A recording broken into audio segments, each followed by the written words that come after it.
The Honda Navi, new for North America for 2022. What's this mini moto all about? So what does Honda say about this motorcycle? They're catering this to new riders, city driving, and like every other Honda product, reliability. They are using a fancy wording like Honda V-MATIC automatic transmission.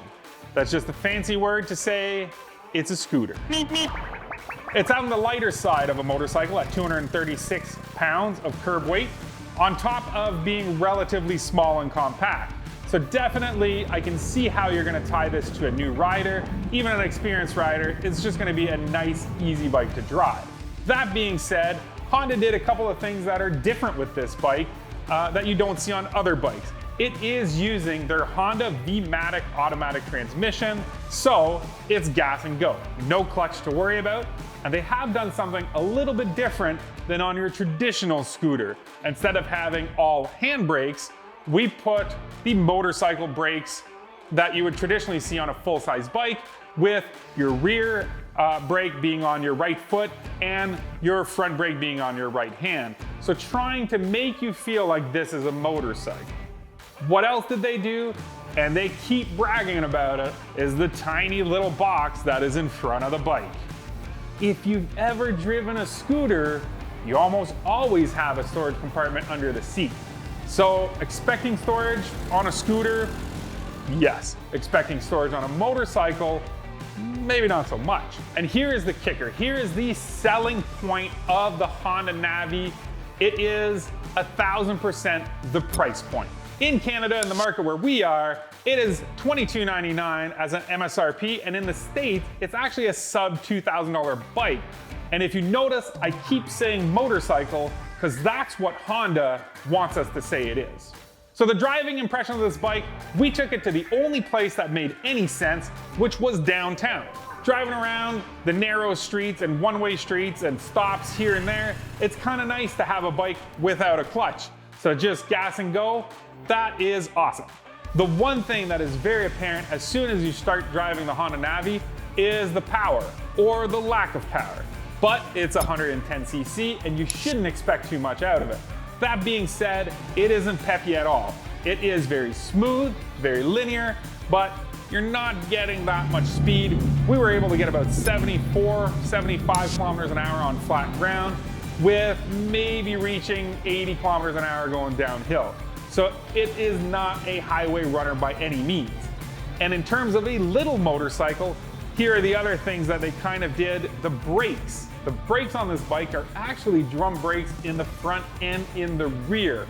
So they are not that responsive. You have some braking there, and it's not a very fast bike, so it'll stop fairly well. Emergency stops, it is kind of sketchy.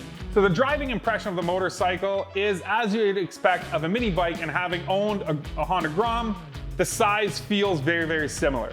So being able to throw it around is nice and easy. We have good visibility all around the bike. The tire on it, they put a fairly narrow tire. So it kind of doesn't give the best feedback in terms of cornering because it just drops very quick. I don't think it was designed to be racing around corners like I was trying to do. So that was definitely one of the things. That smaller tire, you can feel the difference, and for bombing around. The idea of a Honda Navi is a city bike. It is meant to get you around in the city, be easy to park, and be easy to weasel around everywhere, or back alleys, anywhere you want to go. And does it accomplish that? Yes. You could definitely drive this bike around town with ease. Very nice. So what does this all mean? Where does the Honda Navi line up in the Honda lineup? And this is where I am very, very, very conflicted, because I love the Honda Grom. They took a full-size motorcycle packaging and gave it to us on a tiny bike, and there's a reason there's such a following for that. I also think that the Honda Ruckus is really awesome as well, which is the full-on scooter version.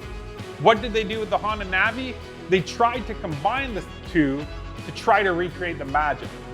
My thoughts, it misses both marks, because we are not getting a Honda Grom quality or fun of driving, and we are getting ruckus style driving, but without the coolness. The cool factor is just not there. From the price point of the motorcycle, we had to expect that. But the thing that happens with any motorcycle, and this isn't a catch-22 or anything like that, bikes cost money to move around the world. They cost money to take out of the crate, prep, and for you to drive it. So expecting a freight and a PDI charge is normal. That being said, when a motorcycle is $2,000, that freight and PDI is a much bigger part of that bike. So you're not driving away this motorcycle for $2,300 or sub $2,000 in the States by the time you add the add-ons. Is there good value? 100%. It is a very cheap way to get into the motorcycles. That being said, you are not getting a Honda Grom. It is not that cool. The fit and finish isn't there. And my thoughts of the Navi,